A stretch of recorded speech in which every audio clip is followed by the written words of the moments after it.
What's going on? What it is, what it ain't. This kid Illfields, a.k.a. Brazzy PCO, Good Society Group, man. We're back. Social Club, another episode. New week, you know what I mean? In the middle of March, we're keeping it moving. We just had an activation at Glow Juice Bar that went well this past Sunday. Good Friends 6. But now we're sitting down to chop it up with a couple of different creative minds from here in the 757 scene and beyond, because y'all have been definitely, jumping around doing a lot. Please take a minute to introduce yourselves and just tell the people who you are. Yo, what's up, man? I go by Dysfunktion, located out Virginia Beach. How you doing? Y'all know me. I'm Big C. I've been around. y'all know what's up. But that's why we're here. We're going to take a minute so we can, get to know you better because, even us particularly, we have been in the same rooms. I've been seeing you for years, you know what I mean? Yeah. And I think, specifically out here, it takes maybe some type of moment to really kind of lock in and you know what I mean? Kind of open person. Up to somebody. So I guess we'll start with you, C. Kind of give us, what it is that you do. I know you're kind of like a real mover, shaker, groover. You put pieces together. I would say, if anything, entrepreneur, bring people together, creative director. I've touched so many different things. There's something across the broad from Gabe to Raisa, everyone. I've always been involved in the community, period. But one thing I really like to get my off on is when I bring people together and I see them make magic. So I think that's how he got brought in to everything too. But that's our story as far as, everything with Gabe and bringing them together. And that's why I'm here now. Are you from the beach? You born on the beach? No, I'm actually from the other side of the water. Okay, throw it back to us. Tell us what the deal is. So, from Portsmouth. I'm from Portsmouth. I was born in Portsmouth, but I was raised in Seattle and Alaska. Oh, shit. And then I came back here, and then every time I got in trouble, I got sent back to Alaska. Alaska? So, what part of Alaska? It was a tiny... Bad people off. Yeah. Wasilla. There was a tiny cannery island, Naknek King Salmon, so you could take a little plane to get there. That's where my aunt and my uncle lived at. Word? Yeah, and whenever I'd act up out here, I went to Norcom and Wilson and got put out of both, but we ain't gonna talk about that. Okay, I digress. But Alaska, damn, that's wild. Man. But that's where all my I think that's where all my taste comes from musically too. I love me some grunge. People hate dad rock. I love dad rock. That's my joint. I definitely love that whole Nirvana, Teen Spirit. Oh yeah, that whole I got Radiohead tattoos all over me, all kinds of stuff, dude. Yeah. So does it rains all the time in Seattle, right? No. Yes and no. It's beautiful there. I think it's beautiful. I like the rain. And Alaska, did you go through that 2 months of sunlight type shit? I did. Dark? I did, low key. Yeah, I did. But as a kid, I loved it. That's crazy. I loved it. They would have to they had to seal the windows up. You ever seen crack curtains before? You gotta put So did you go to school out there? Yeah, I went to school out there too. Mm-hmm. Yeah. And so what was that like? Oh, it was awesome. It was so fun. It was it was so fun. Small it was middle school? school, high school. Everybody was in one building, and there's 4-wheelers parked outside. I don't even know who was taking a 4-wheeler to school. Damn. But yeah, Did you go hunting and you was hunting and fishing and all that? Oh yeah, I love fishing because of that. Yeah, damn right. That's I love being outside.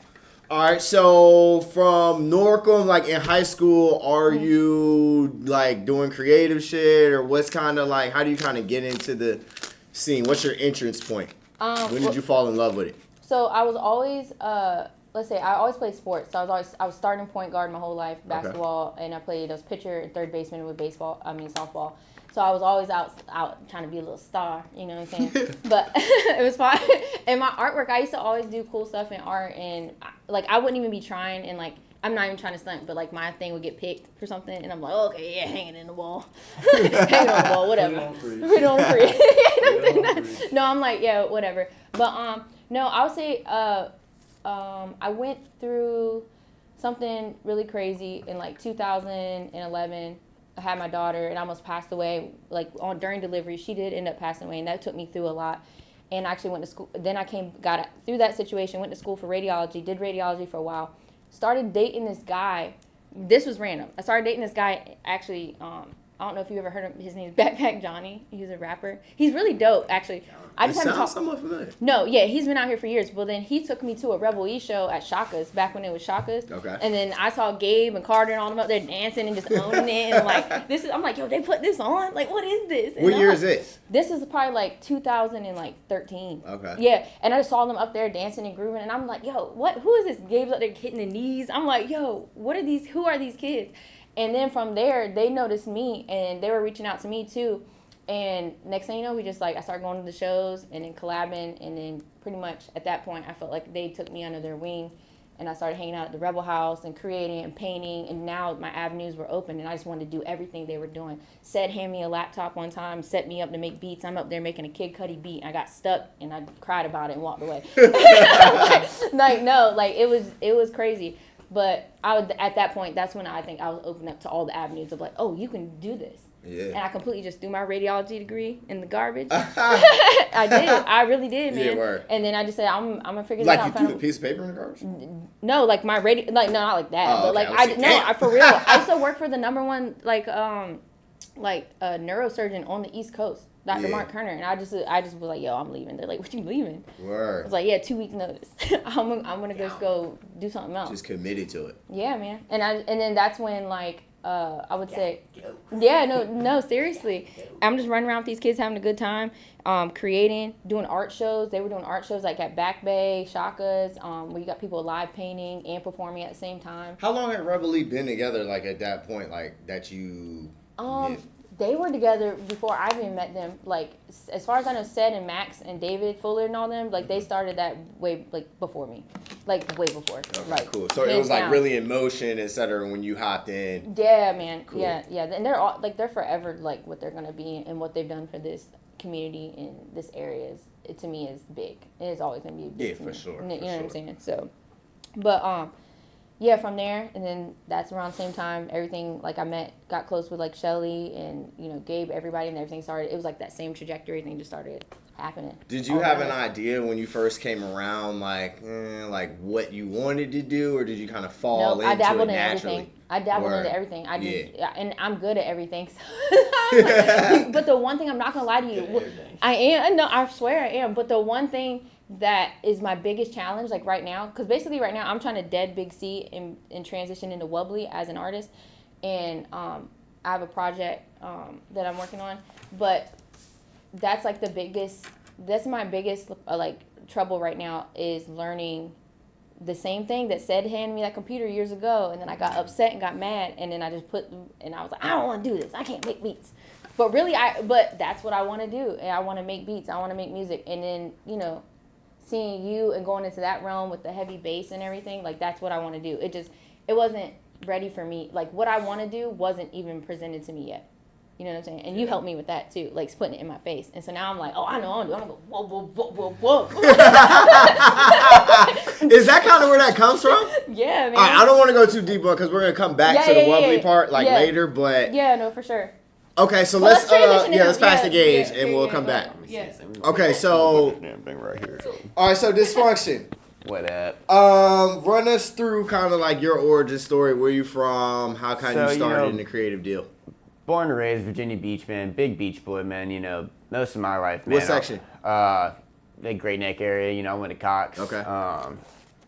But most of the time, man, I was down in North End. Just surfing as a kid. I always loved music. You know what I'm saying?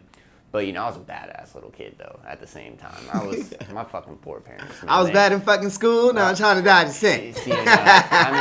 Honestly, funny story, man. Me and one of my buddies, we used to take the bathroom pass. And, I was really, linked in with, a lot of, my teachers and shit. But I would, we would take the bathroom pass, and he would just look at me, and he'd be like, don't do it. But, I would just take the bathroom pass, and we'd just dip school, bro. We'd go surf, and then we'd try to be back before the fucking, the class would be over. We'd be back at the end of the day. He'd be like, bro, ain't no kid's been able to take a piss or shit, bro, because y'all took them. And you actually made it to the beach to go surf? Yeah, man, we hopped in the car. Yeah, because Cox is only, 10 minutes from fucking, that's crazy. Yeah, have a good time. That's a cool-ass lifestyle as a high schooler. No, man, we'd be out on the beach just partying, man, having fires. Like I said, man, I was a hardcore, beach kid, man, and then, from school, I went to, just being a mechanic. I always loved cars and shit like that. So, I did school for that, and in the last 12 years, I worked on semis, man. And then, I opened up the Dysfunktion project about, 5 years ago. Is when I opened it up, about like a year in, I felt like, all right, man, I kind of got like a flow to where I can present like this with like people. So, I started off just doing like, just like house parties, like little small events, like, like random people hit me up, just like being linked in with the community, How'd you originally like get, like what was the first piece of equipment or the first session where you're like, all right, I'm fucking with this. Ex-DJ, man. So one of my partners, low-key nasty, that I make like music with, man, like one of my brothers, like he was like sitting there spinning and he had to go take a piss. And he's at an event? Yeah, and he's like, yo. Where were you at? We were just at one of our like homies like house parties. It was a house party, okay. And it was just like we were just sitting there and I hop on and I started playing with it. And I kept on, I'd go over his crib and I'd dabble with it and then I'd go other places and dabble on other people. So I was like, man, I fuck with this shit. This is an MPC or a computer program? So this is a standalone XDJ. It's by Pioneer. Okay. And so from then, man, I got a flash drive, man, and just started building my music, man, just like at first, just being a DJ, man, it's about finding like, music that you can find really vibe with. Like it's all about reading the room, you know what I'm saying? Yeah. What years is this? So I would say this is probably it's 2026 now. I'd say this is probably about, 2020, 2021. Okay. Around there. And, we were just doing that. But then, like, then I started getting booked for, like Peabody's and then, Elevation. And I started playing for, like, as just like a good, like, opening act, getting in there. But, like, these are big artists and I was able to meet some of the people that I really, like, fucked with their music. Yeah. And, like, start fast forwarding, man. And then, I started doing these, like, bigger shows, man, to where, like, I start getting booked like out of city, better lineup positions and all like, just bigger stages, man. I remember actually one of my first really big shows, dude, it was a hard day too because it was like, the anniversary that my mom passed. And I remember going out on this stage and like I was running a little bit late because, I was like leaving like her gravesite, I wanted to like, like kind of like stop in real quick and like, check in with like my mom, you know what I'm saying? And I was like sitting there just telling her, I was like, yo, because my mom loved music, man. My mom, most of the shit that like I spin and like, even like, I produce and I create now, it's like songs that I remember listening to like, in the back, like you said, like Nirvana, like, a couple other old, like, like R&B artists and shit like that. And, like. Oh yeah, you definitely got some soul in you. Yeah, man, and, you do. And it just, and I just remember running out on that stage, man, and like, my mindset was on what I was just going through and I didn't even know, man. I remember walking into this venue, dude, and I like, this bitch is packed, dude. I'm talking about from the stage to the back. And they call me up and he's like, yo, you ready? And I walk out there and I remember like looking out. I walked on the stage. I was getting all my shit like set up, man, going through. And then I remember like the lights just hit and I saw everybody. I was like, oh, and I was like, all right, lock in. It's time. It's time. And then, dude, ripped that, man. And, I got linked in with, that was for the Murata show, which cool enough, man, how I got the booking itself is, all these people were posting out on one of my buddy, Nick G, he made a post and he was like, yo, looking for somebody for this selection. We're going to do like a role for like, who's ever like, you're going to get your mix picked. You know what I'm saying? And man, I saw like, like 400 plus people like fucking on the stand page, and I was like, man, I probably ain't gonna get it, but I was like, fuck it, I put in one of my hot shits, and like, like about a week later, I get a call, and he's like, just letting you know, man, like, don't get your hopes up, but you and like 3 other people just got picked for this, man. You'll know if you get picked because Murata's team's gonna reach out to you, and then we're gonna go from there. And I wasn't even really thinking about it, and the next thing I know, I get this random ass phone call, and it's Murata's team. That's what's up. I'm like, gang, let's do it. And like my last like really big function, we just played for the Zed Dead afters for the Coliseum. Yeah.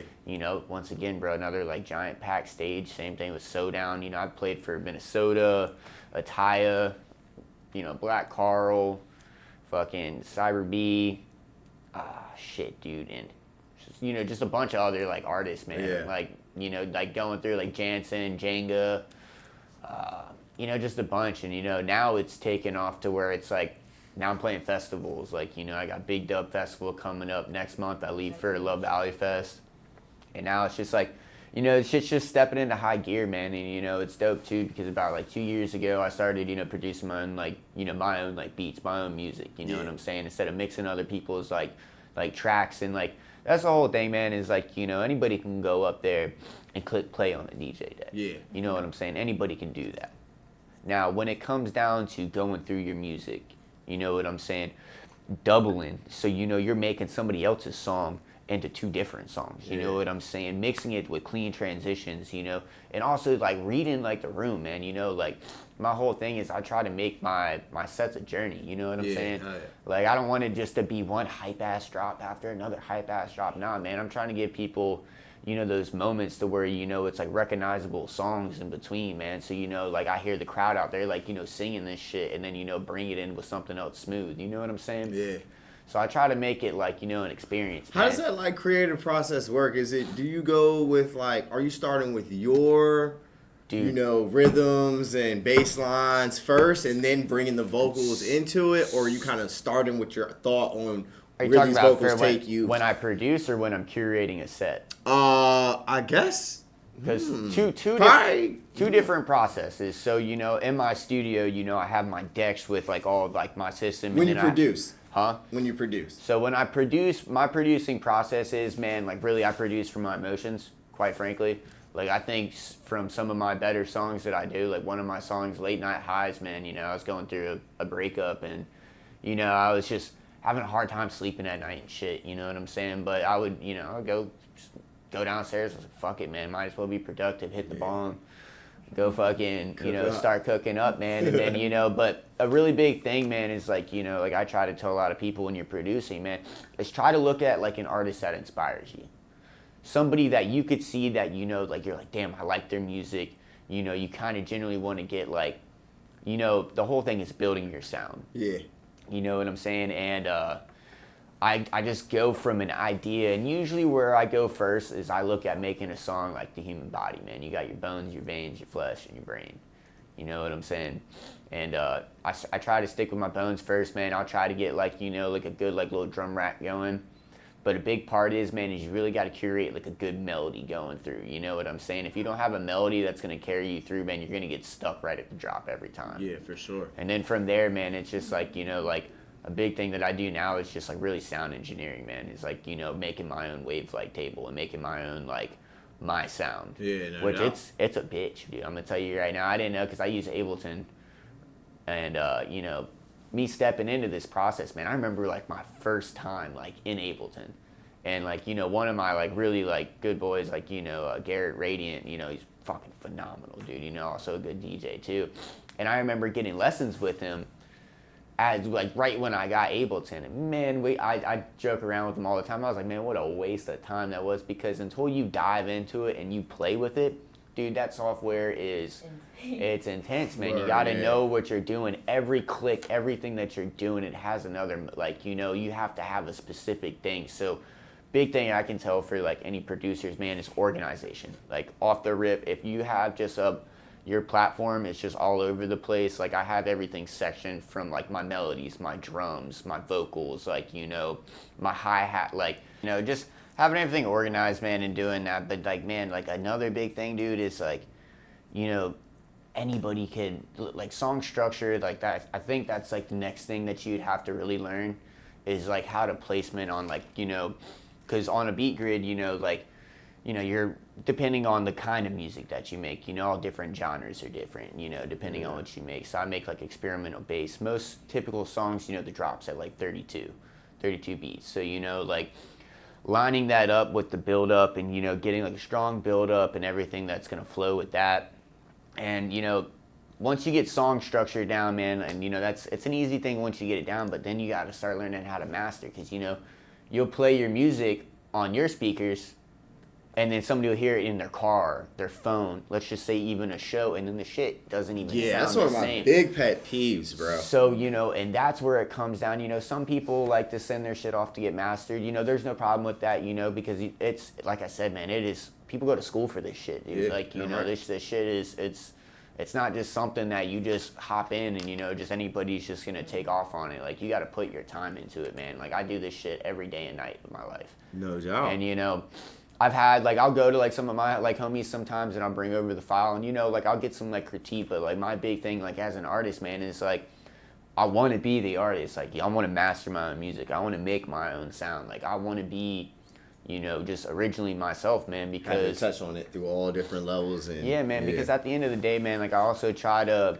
you know, besides that, man, you know, it's not about just like your music, man. It's stage presence. It's your connection with people, man. If you can't get along with a room, if you can't, you know, just fucking be yourself, man, really at the end of the day, and let people in on, like, you know, different, you're never going to get these connections, man. You're never going to meet cool people like this to where, you know, we're doing things like how we're doing. You gotta be yourself, man. Generally, at the end of the day, that's another big thing, man. Be your fucking self. It's all part of the game. Be a goofball, man. You know, go out there, man. Do shit that, you know how many times I failed? How many people were like, oh, he don't even deserve to do this. He don't need to do. Well, you know what? All I can do is just smile and wave, and then while y'all are buying tickets to my show, eat a dick. Yeah, no doubt. I second.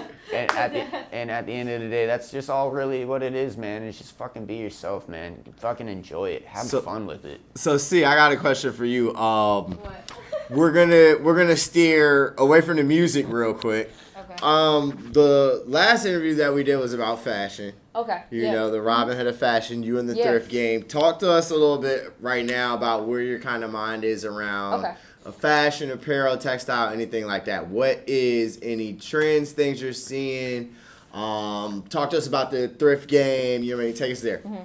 Okay. Well, as far as Big C's Closet, that's something I'm always gonna do, because, you know, that was to get back to single mothers being able to afford whatever. You know, like, that is a big, close thing to my heart. And pause. We share some connection, and you know what I'm saying. Yeah. My mom died when I was 2, because I was born in like the bathroom. So my mom gave birth to me, like, in those circumstances. So she passed away in childbirth, etc. And so did my sister. So, like, we got a shared little. No, for sure, there, dude. My mom was always a struggling single mother, and she was a struggling drug addict, dude. Like, life was hard. She had a lot of bad things happen to her growing up, and that's how she coped. And, you know, we all have the same issues, dude, and that's where I'm gonna break generational curses and flip stuff around for my family, man. Like, that's what I'm here to do. And so thrifting in Big C's Closet is part of kind of like that all mission and I'm passion. Gonna do everything, dude. I want to do everything. When everything starts to really flowing and I feel like I've reached that point, I'm taking my sibling, I'm taking whoever I can take, putting them in positions where they can do things to give back. And I'm talking from fashion to food, whatever I can do with food. I've been just thinking about that recently too, myself, getting into, like, because I can run a restaurant with my eyes closed, like, dead ass. Yeah. So with that being said, what can I do to give back to the community where everybody can afford to eat every day? Because it's only going up and getting worse. It's getting crazy. It's getting worse. It's getting way worse. Wow. By the way, shout out to Everybody Eats out Richmond. That's my boy. He's goofball. Oh, yeah, he's going out to Richmond this weekend. So there. Yeah, for sure. We need to all put that together. Yep. So Big C's Closet, tell them exactly kind of what you do with that, what it is. Just people that don't know. So I partnered up with someone that is a very local, well-established. I'm not going to say names because they've asked me, honestly, not to. Just out of respect for their business. Yeah. Nothing crazy, but, you know, just legal litigations. But they are very successful. Whoa. Look at who shows up. Anyway. So guest appearances, celebrity guest appearances. Yeah, but let me get this out really quick. Yeah, so basically, I linked up with them. They're a really good friend of mine. They get overwhelmed because they are so successful with all the merch that they have piled up. Yeah. So I basically come and take it off their hands, and then I resell it and flip it and give stuff away for free all the time. Like that, I'm telling you right now, I put out more than I bring back. I would say financially, but that's enough for me. That does financially for me is what I feel good doing about it. And I'm going to keep doing that as long as I can. Is there anything interesting or kind of trends you've been seeing in the thrift game, retail, et cetera, right now? I'm getting, you know how, like, what I see fashion going to, which people disagree with me, especially when it comes to, like, the festival stuff going on and everything, and going into that We're going to get to that. But no, getting to that, no, I'm talking about seeing what I see with that and the combination of just fashion, period. It's like, you know how they look in Dune? Yeah. Oh no. They be looking wild. Like, I think that's where we're going. It's dope. I think that's where we're going. Fire, and think about how the festival culture. I feel like that's getting ready to take over, and it's growing right now. EDM period and bass music is growing at a 30% rate, and it's supposed to double by 2030, over half. So I think with that collaborating with fashion, we're about to be out here looking like Doom, bro. I promise you. Mm-hmm. I promise you. I'm talking like, and then I see what I want to do when it comes to fashion. When I get to that point where I can really design and put in my own thing, I'm thinking like, you remember, like, have you ever seen 300 Remember how the Persians look? Yeah. And then they had like all the jewelry hanging and like all the jewels and the different like rubies and stuff like that. And then like that Dune wearing that everything like layered and it's all tan. Like that's what I'm talking about. Okay. Yeah, man. Okay. Somebody walk up with a magnet and you're like, shut up. Yeah, the culture's always searching for something new and like. I think that's where we're going, man. And then like tech wear, something that does more than 5 things that you wear. I've always been in that shit. Tech I wear, order pants from Japan all the time. I got shit with 20 pockets on them. Yeah, and then one of them charges your phone. Yeah, like, that's what I'm talking about. Shit. One of them you can drink a water out of. Like, that's what I'm talking about. Like, that, like, we're going into tech wear. Tech wear is crazy. Your clothes need to do more than 3 things that's going to benefit me if I'm not going to wear it. Like, for real. All right. We're too busy in life. No doubt. All right, let's take a quick break. We're gonna bring our brother in here in front of the camera. Yeah, for sure. All right, 1 second. What's going on? What it is? What it ain't? It's Kid Illfields, aka Brazzy PCO, Good Society Group. We still rolling on this one, but we had a, you know what I mean, quick interjection by the good brother. You know what I'm saying? I'm gonna let you go ahead and introduce yourself, tell the people. They already know, but go ahead, give them the spiel in case they don't. They've been living under a rock. A lot of people live under the rock. My name is Gabe Niles, a.k.a. DJ Sup Ladies, sometimes known as Bugman. Mm-hmm. And what's up?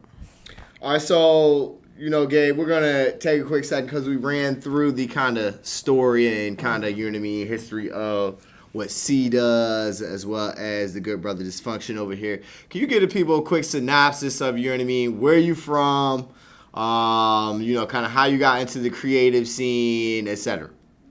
Yeah, I'm from out here, 757. What part? Primarily Virginia Beach, but as far as like when I started making music and stuff, I was out in mainly Norfolk, so Norfolk is pretty much my creative, you know, playground more than any city out here. But what school you went to? I went to Tallwood. I went to Deep Creek. Then I graduated Dallas, Texas. Okay, no doubt. Came back to ODU. Not know that shit. Just been out here. Yeah. Dallas, that's what's up. That's what's up. Yeah, D-Town. When'd you go to ODU? I went 06 to 08. That's what's good. That's what's good. Yeah. I went and got my master's at ODU, Creative Arts Entrepreneurship. So, right, go Monarchs. Fucked up last week. God damn, what happened to us and shit. That shit's fucking wild. I mean, it's always something going on there. Yeah, in the world. Shit. Well, damn. Goddamn, when I got my bachelor's, we had like a mass shooting in Salisbury University. I was about to say, and you the one. ODU. Goddamn. You about to be you the one. Nah, it's all good. Let me get up out of here, man. It's on me. But okay, so Dallas, then ODU, and so like in high school, etc. Are you fucking with the music? Kind of, where's your entrance or your entry point? Where can you be like, yo, this was kind of my first moment where I knew I was about to get on this path? Well, yeah, it was mainly out in Dallas because I just didn't know nobody. That was like my senior year. So I was always dabbling in Fruit Loops, like even like the MTV PlayStation game, the Beat Maker. Oh shit! I was on that shit since early high school. But I took it serious like when I was out in Dallas. I didn't really know nobody, so I just started banging out. And then when I got to ODU, I started hopping in some beat battles and then, you know, getting into the scene and, you know, running around with Elusive Media and, you know, Max Mega. And then we got into a group called Rebel E, still going on today. Met my boy Said, linked up with that. Then, you know, start working with some things with Plain Pat and A-Track. Start hitting them like South by Southwest. And then got in that junction. And then when I came back, I ran into Sonny. Then we started working with Sonny. What year did you link up with Sonny? That was 2012. Okay. And where'd y'all meet at? Lola's, this spot. It's Jesse's now, but the people, the people that ran like Plaza del Sol, they had a spot up. And it was Latin night. I ended up meeting Drum there too, on a whole nother separate shit. So this was another night you had met Drum, or same? Yeah, it's a separate night, but at the same spot though. So yeah, shout out to them, man. You know. So beat battles around there, ran into Drum and, you know, your partner at Lola's, now Jesse's in the city. Where kind of does it progress from there? Yeah, that was like, I met Drum in 2011 there, and then we ain't went back up till after, I started doing mad shit with the Sonny and Gabe project, doing a lot of traveling and hitting meetings and stuff. Yeah, after Free Candy, but yeah, he heard like just the project on the internet, and then he was like hitting me up because he wanted me to kind of mix a project he had kind of similar to how I did Sonny and Gabe. And then I was like, yeah, let's do that shit. And then it took us a while, but 2014 is when we end up first like making a project, like a song alone.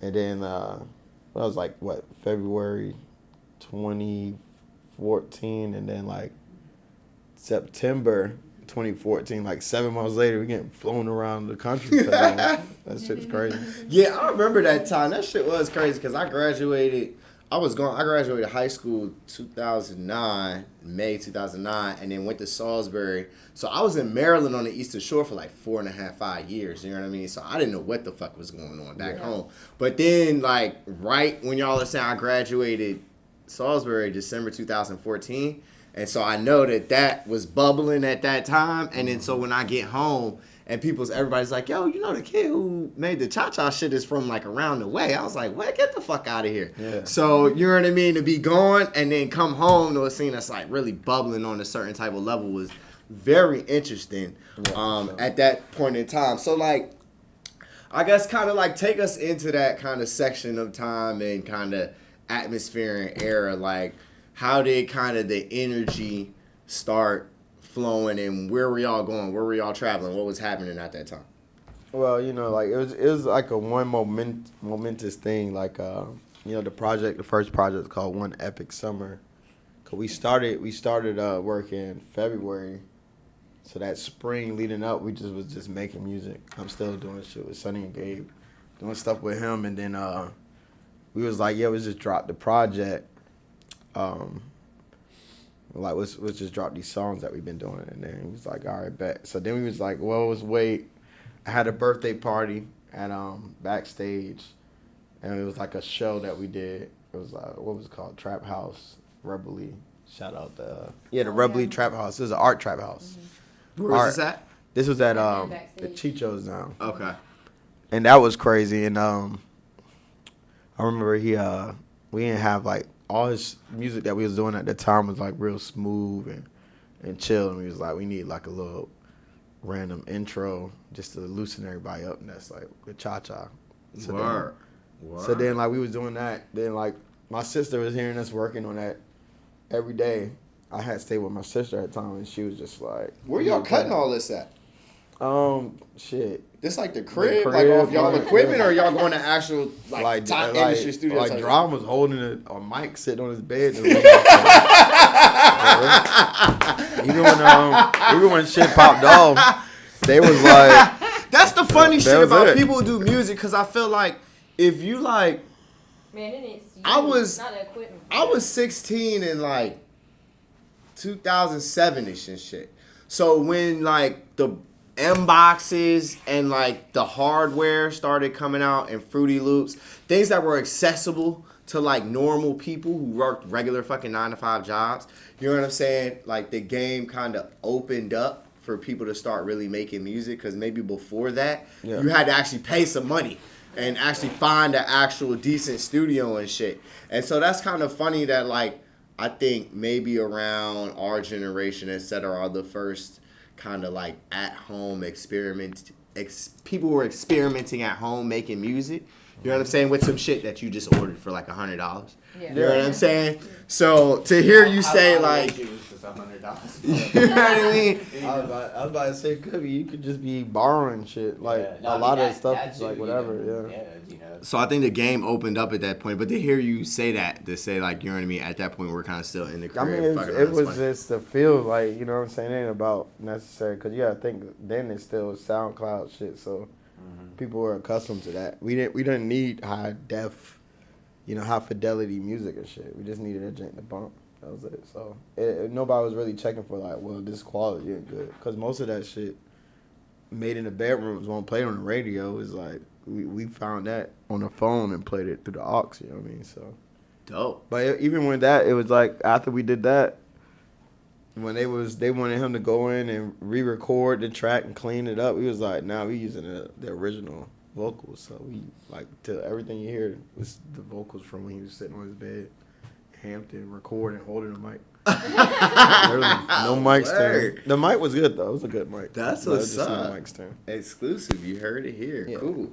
All right. So yeah, and then I guess kind of bring us more to present day. You know what I mean? Like if it was around that 2014, 15 drum, etc. What kind of has transpired since then? A lot. Like, well, the world changed. So then just moving around with that, came back. Reconvened with Sonny and Gabe project. This after he got the deal and stuff, and I got to go on and work with a lot of legends in the game, and that was dope. So then coming home, it was just like, all right, let's get back to it, hit the ground. So we went back. We had a project, Sonny and Gabe. We was about to drop that thing, and then COVID hit, and it was. What was it? Hold on. Was Something in the Water? Yeah, Something in the Water was 2019. You just casually left out Coca-Cola commercial though. That was crazy. Oh yeah. That was a whole movie. I mean, Coca-Cola. Yeah, Coca-Cola. We did. Me and Sonny got to do like some syncs. So we got like Toyota commercials, Coca-Cola commercials. Dope. Some Apple shit. Did y'all submitted it to like a sound library? Nah, I was. I have a pub company that I worked with at the time. Particularly, it was called Downtown Music, and just working there and owning our music, they put it in their catalog and shot it. So good shit. So yeah, it was like the look and everything was it was dope. So yeah, I forgot about that. But yeah, we did all that. Sonny and Gabe still though. That's what I was saying. Yeah. Then we was doing shows because we was about to drop another project, and then when COVID hit, it slowed everything down. But the George Floyd things happened, and it was just kind of like, we all locked in on that. But it was more important than that time to really be saying something. So we looked at it like we postponed our album that we was going to drop that June. Because honestly, we just read the room. Ain't nobody trying to see like this black dude, white lady out here talking about peace and all this in the middle of all this. Yeah. Where it's like it was time to get loud. You know what I mean? So. Yeah, postponed that, and that just dragged on, and I started working with some of the Mighty Dream Forum stuff. This thing right here, and it was downtown Norfolk, so just putting awesome, people on. Yeah, that shit was amazing. So I kind of just realigned the. That was one of the most inspiring little activations that happened around. It is. It was real. The best. So it was like sweet as fuck. Just activating, just reactivating the area. Like after that catastrophe, the pandemic and all that shit. I feel like we kind of pushed through that out here, though. I feel like that's what I was saying. We didn't give a fuck almost. Like we was involved with we had the underground court in the street having fun. We had the underground. No, but I was just saying mainly like it's just like there was a scene like the whole Sonny and Gabe and drum shit. We built a little scene for us. I mean, working with a work release right down the street and like just all of the spots. Like we was out here doing all kinds of crazy shit. But then it was like, we left and then, people still kept going. Like to this day, Traptastic still is out there. And then, a lot of camps kept it going. But overall, the venues and the spots that we was doing it at, like it just started depleting. So let's talk about it. Let's put a pause in that and let's open it up for everybody. Let's talk about it. Like, all right, like, business and creativity. You know what I'm saying? I have my master's is in creative arts entrepreneurship, so the intersection of art and commerce. And I guess like there's the question of, for you to see or say that we are players in the local scene and we've seen, it seems like there's like a rotation that happens every couple seasons. Like, the interest of where everybody wants to be or what they want to see or be entertained by changes. And then you have a group of creatives who, like, on one hand, there's a group who are, like, really dedicated to being here for a long period of time, and they're really about their craft and their business, and, like, they work hard at that. And then you have the group that kind of are, like, maybe the ones who are less focused on that notion. And that group seems to kind of come in and fade away every certain, you know what I mean? Because I put it like my business has been here and doing shows and putting kind of kids on stages and artists on like exhibition opportunities. And you really see the cycle of a lot of them. You know what I'm saying? So, I mean, what are y'all's kind of thoughts on that? Cause he been he got his business and art. Does business conflict with creativity?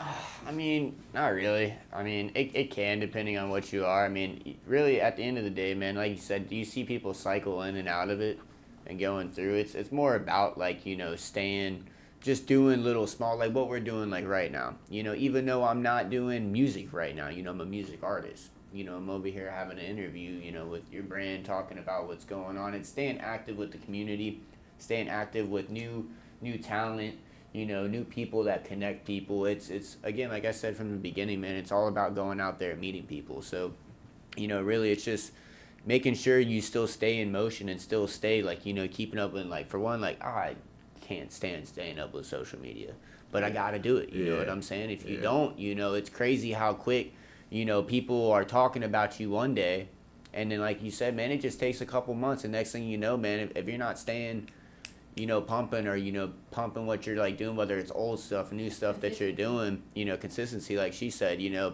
people are just going to be wanting the next new thing. Yeah. And then that's where it comes into where you have to be creative and you have to keep making new stuff, because people are hungry out here, man. They, you know, it's to please the, like, you know, a crowd or anybody, man. They always want the next best thing.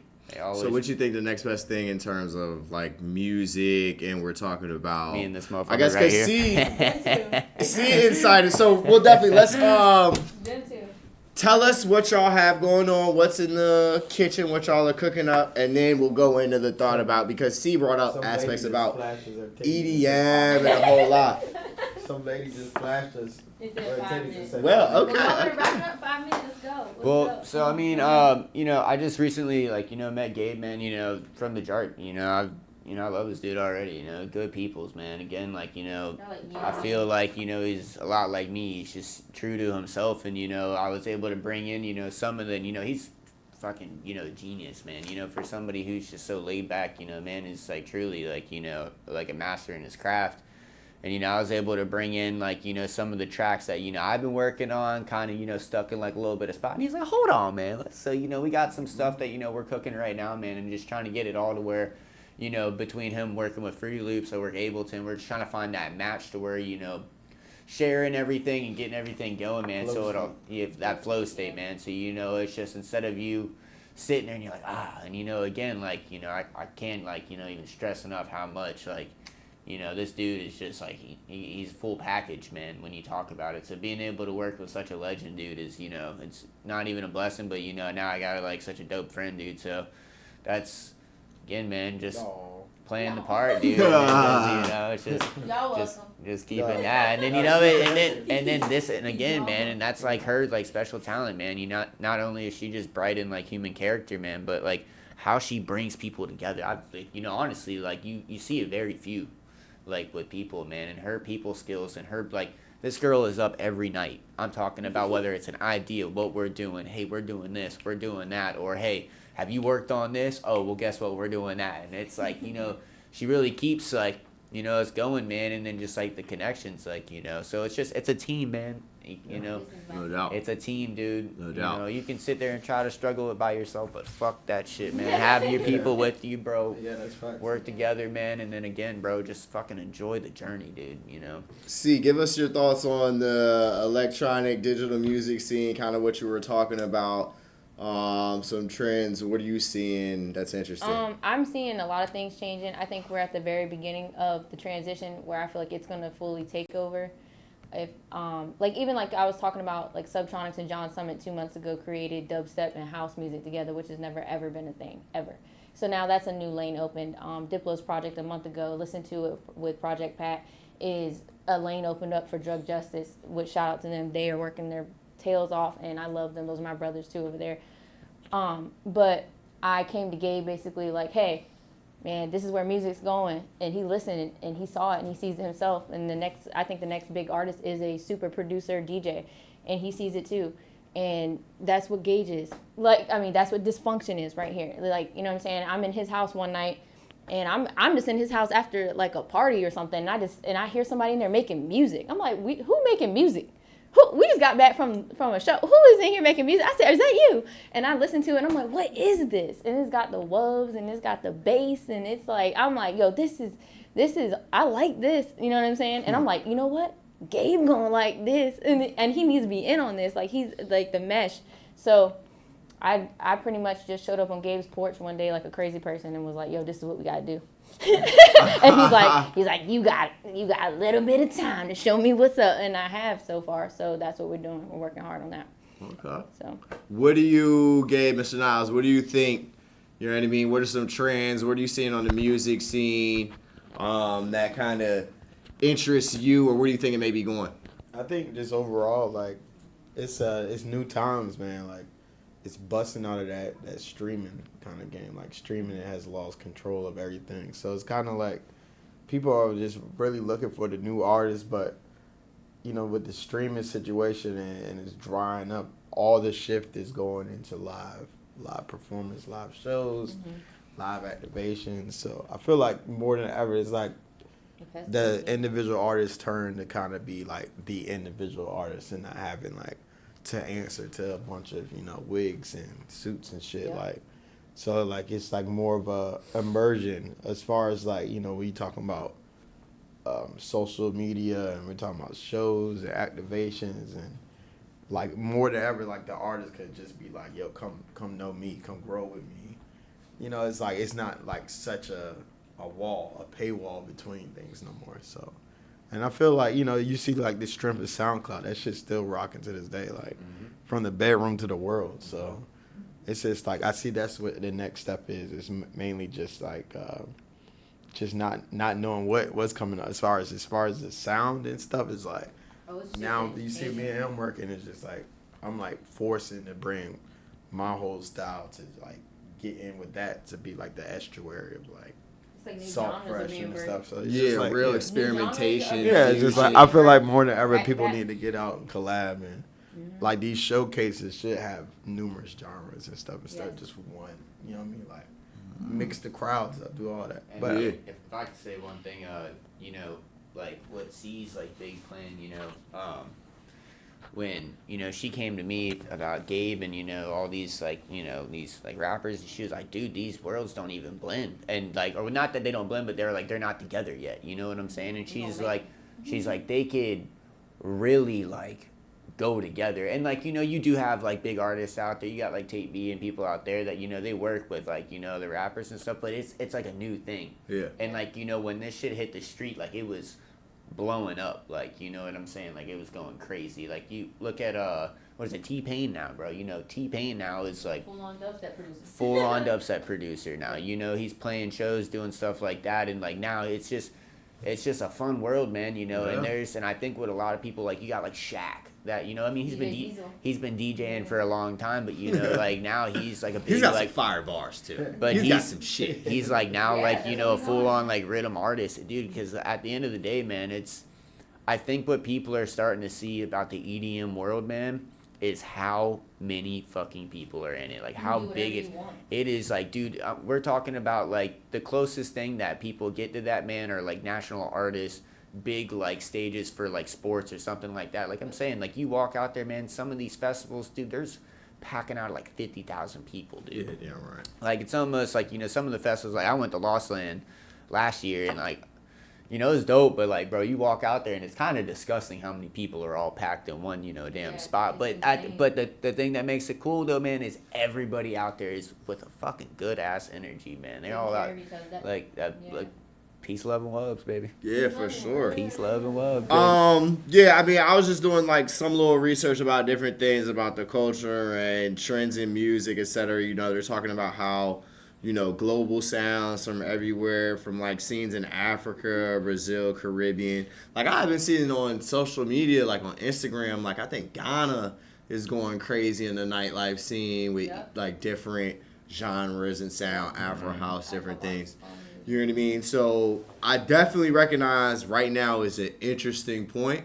I think it's a real oatmeal mix up, goddamn amalgamation type time to see what's just gonna come next. And I think that is kind of like what the taste of this is like the surprise of like, oh shit, it's like, you know what I mean, totally unexpected. What about the local scene? We'll kind of wrap it up and bring this thing in here. We've been in here for a little while, but what do we think? You know, what's our opinion on the 757, maybe to the 804? I think with Good Society, we've been making it a point to make sure we get our name known in Richmond. We've been doing a lot of shit in Richmond over the last year and a half, 2 years. Starting to fuck around out D.C., Baltimore, more. You know what I'm saying? What do y'all kind of think is here for us and around us? Well, you know, just to start off, man, shout out 757. There is so much fucking talent out here. It is stupid. This city is building. There is, you know, not just us, like, it's sitting in front of you. There is so much fucking, like, good talent out here, man. People are creative as hell. And, you know, like, I got a lot of people, you know, shout out the, like, Rhythm City. Like, you know, like, they're out there doing, you know, big things, too, man, you know. So I would say from here, man, Hampton, and then, you know, even, like, D.C., you know, me traveling around and meeting these people, man, this area is going crazy, man. Yeah. It really is. This area is taking off on every genre of music, I think. I mean, like, look at what we're doing, man, you know, like, you got big artists that have came from here, like Pharrell, everybody else, and, you know, like, it blows my mind that, you know, how small of a city we're in, but how big of, you know, a dream and how much is coming out and where it's gonna go, man. It's fucking awesome, dude. What you think, C? What was the question again? Like, for the local scene, anything that's been standing out, what do you think the future, anything that you think is coming down the pipeline? Just give us your opinion about. I'm telling you, it's just where we're going with the electronic music. I'm 100% on it. Like, that's all I see happening right now, because you can do anything. You can take bass riffs, you can do anything. You could take your voice, and you can, someone who actually, like, whether you say somebody can sing or not, like, someone who could, you could sound like you got a cigarette voice, but you could take that mic and you can adjust them frequencies, and you can adjust, you know what I'm saying, and you can put some auto-tune on it, and you can do what you want and say your own stuff and mix your own music and do everything. But, like, that's why I'm saying it's so broad and different. You don't have to have a full-blown band, although you could do that too. Do whatever you want. Do whatever you like. Yeah. I'm saying that. Ted Lasso. No doubt. But that's why I love it. That's why I love that whole thing. It gives it, like I said, it sparked something in me now where I have a whole full-blown project I want to do on myself. But like I said, my biggest challenge is, you know, learning the system. And I've been messing with FL and Ableton, and they both, you know, they rack my brain, boy. I'm telling you, when we saw about the Ableton stuff earlier. But yeah, man, that's my big challenge right now, is I found my lane and I found what I want to do musically, and it's just I got to keep learning and keep pushing through. And thank God I got these two numbnuts with me. No doubt. Yeah.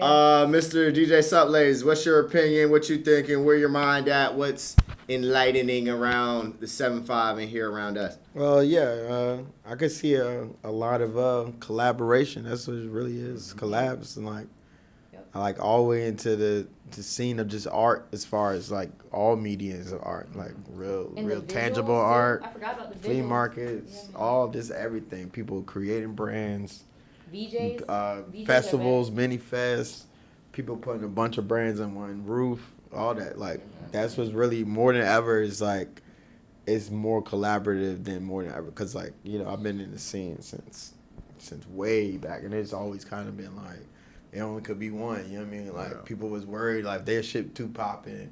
But right now, it's just like, you know, this combining stuff, like, even where I got to pull off, because, you know, the area is where it is, but I got to pull off putting, you know, Social Supply, Traptastic, what was Only You, and Bala all in one tab, on one bill. That was crazy. And, like, yeah, you know, sometimes you got to manipulate the folks to be like, oh, it's verses, but it's like the real thing was everybody was in one building. Yeah. And it's like we all win. So at the end of the day, it's just like, it was beautiful. You know, you get to see that more than ever happening out here, and like, it's dope. No doubt. All right, what do we want to leave the people with? What's the you know, send off message? Anything y'all want to tell the people? Share with them upcoming projects, what they should be looking for. We pass the mic, everybody get a chance on that one. Yeah, the summer's gonna be hot. Yeah, that's it. That's all. It's gonna be hot. It's gonna be one. And I just suggest, like, you know, step out your comfort zone. You know what I mean? Like you never know what you're missing. So yeah, get out there. All right. Spread love. Man, if I could leave this off on anything, man, all I could say is, like, first of all, man, love yourself. Yeah. Don't be afraid to fail. Straight up. You ain't never going to know till you're out there. You know, love your people, love your family, and just, like I said, like I keep, like, reiterating, but be yourself, man. And, you know, for anybody out there that's struggling, like, mentally or, like, you know, with depression or, you know, man, talk to somebody, you know, like, real shit. You know, we all out here battling our own demons, man, battling everything. But, you know, again, bro, finding a team, finding your people, and finding, you know, shit that, you know, you love that makes you want to get up every day, you know. All I can say is chase that shit, dude. Don't ever stop. No doubt. Dope. I don't know. I'm just happy to be here and happy that they listened to me and came together. So it's beautiful to watch. So I'm telling you, watch for what they got going on. Watch for what I'm cooking up. This is the now. Get with the times. Pick up a mic. Pick something up. Anybody can do it. Pick something up. I don't care. Pick up a mic. Pick up a guitar. Pick up a bass. Pick up whatever. Just download Fruity Loops. I don't know. Just do something. Grab a DJ deck. Grab a Pioneer NS6. Grab something. But right now is the time to kick the door open and get active, dude. Get active. Anybody can do this right now. So just try. All right, bet. Word. That's what's up. Everybody tell them where they can find y'all on social medias, where they can check for you, etc. So yeah, like I said, Big C, don't follow that one. That one's dead. You gotta follow Isn't She Wubly? That's my new one. And yeah, just watch out for that. You can go outside and turn over here. A big log in the mossy area. Find me. Bug man. Really, you can just check me out, man. On I do most of my stuff on, like, you know, Instagram and SoundCloud, but, you know, just type in Dysfunktion, spelled a little weird, so DIZFUNKTION, and yeah, man, you know, get funky. Sweet. That's what it is, man. This kid Ill feels like everybody's PCO Good Society Group. Another one tapped in with some good faces, man. We keeping it growing. Make sure y'all check for us at Good Society Group, GoodSocietyWorld.com. We out.